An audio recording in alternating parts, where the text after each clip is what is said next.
Selamat sore orang muda. Sekarang begitu jamak dan begitu populer kata-kata new normal.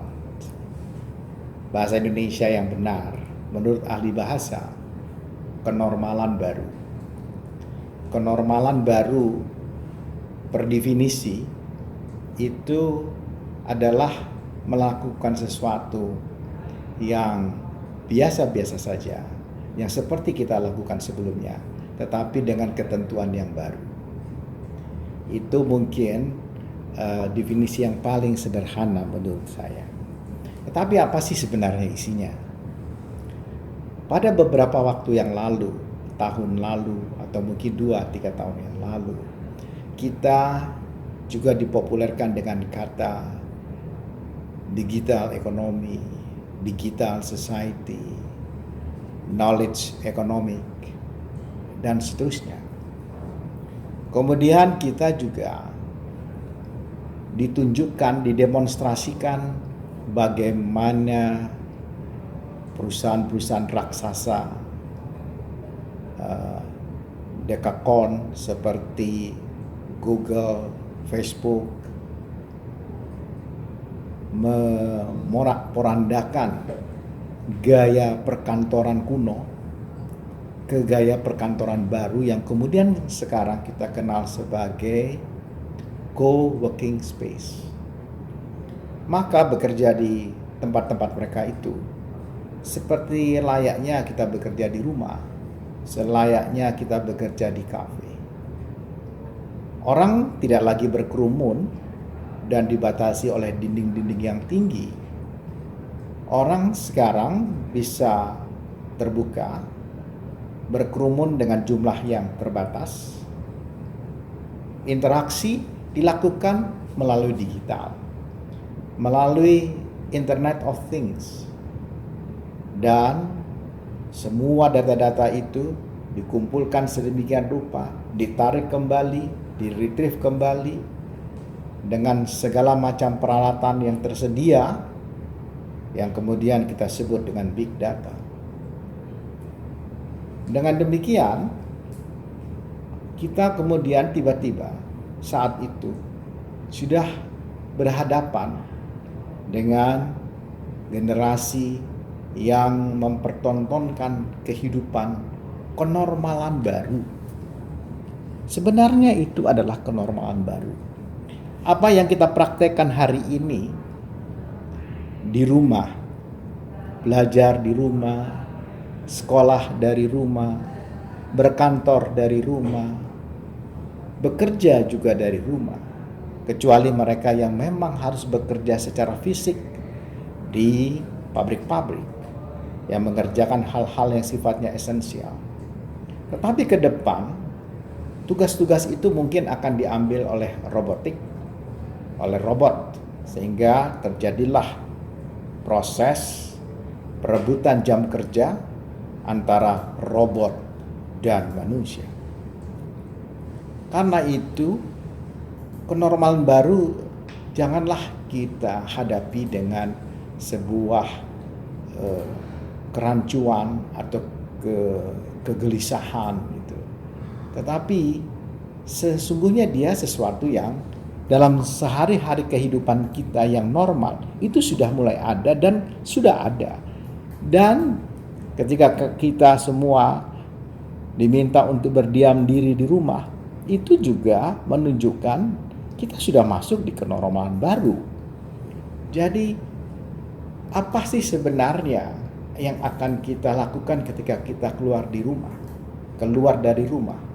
Keluar dari rumah itu maksudnya banyak hal. Bekerja, sekolah, atau ingin cari entertaining, ya kan? Atau mau duduk-duduk, mengaveria dan sebagainya. Hal itu mungkin akan tetap kita bisa lakukan, tetapi mungkin dengan cara yang baru. Orang mengatakan sekarang kita ini masuk kepada satu kehidupan digital ekonomik dan less mobility society.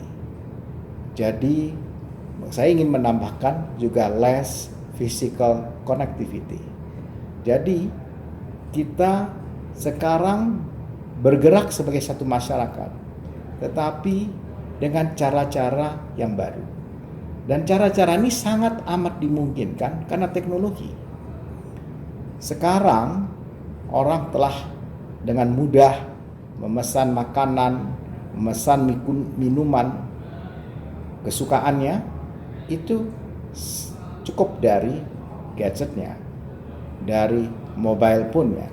Jadi tidak perlu lagi misalnya harus hadir, datang, naik mobil ke tempat itu. Bukankah dengan cara-cara baru itu kita dimudahkan?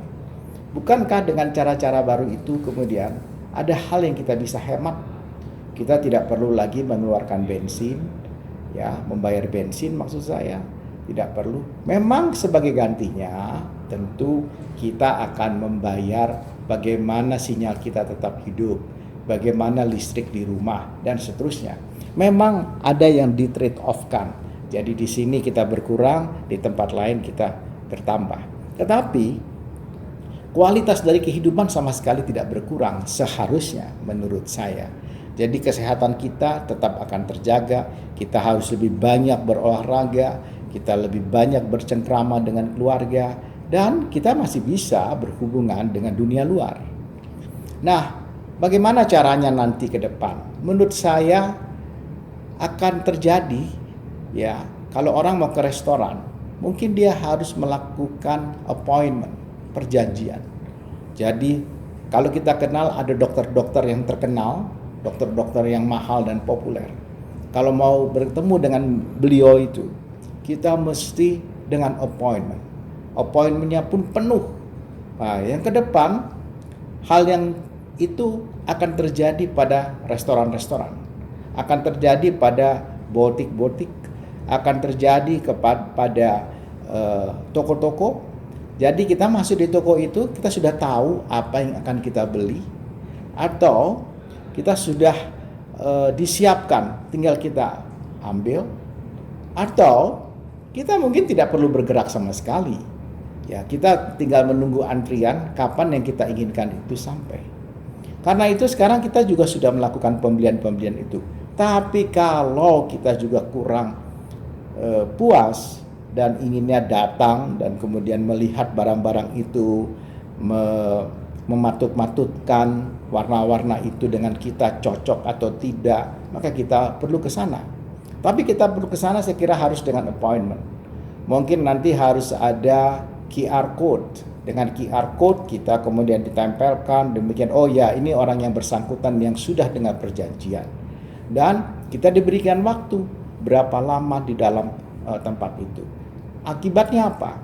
Akibatnya yang akan kita beli adalah benar-benar yang kita butuhkan, bukan yang kita inginkan. Itu dua hal yang berbeda. Jadi daftar keinginan kita itu ditransformasikan menjadi daftar kebutuhan sehingga kita bisa menghemat lagi. Kadang-kadang kita keluar iseng, maunya hanya beli, hanya ngafe misalnya, hanya ingin beli katakanlah yang barang-barang umum ya, kita hanya mau ke supermarket gitu. Tapi tiba-tiba kita tergoda masuk ke butik, kita mau cari pakaian. Tadinya kita bilang ini bagus juga ya, keluaran baru. Kita cuma beli satu dulu. Tapi lama-lama di tangan kita sudah beli 3. Warnanya semua kita inginkan. Kita tidak puas, kita lihat oh sana lagi ada model baru, kita datang lagi. Nah, hal-hal ini kita beli hanya atas dasar keinginan, bukan kebutuhan. Jadi, menurut saya, kenormalan baru itu adalah hal yang lumrah dan sudah dilakukan. Kita sudah memasuki ekonomi 4.0 dan bahkan nanti 5.0. Dan sekarang kita harus mempraktekkan. Dan dunianya sekarang adalah itu. Dunia 4.0. Dan artinya ekonomi digital. Artinya less mobility and less physical connectivity society itu sudah ada, bukan lagi akan datang. Bukan lagi 2 minggu yang akan datang, 1 bulan atau tahun depan. Dia sudah ada kemarin ketika kita di rumah, itu dia sudah hadir di tengah-tengah kita. Jadi tidak ada yang perlu diragukan, tidak perlu ada yang kemudian dibingungkan, sama sekali tidak ada. Selamat datang di kenormalan baru.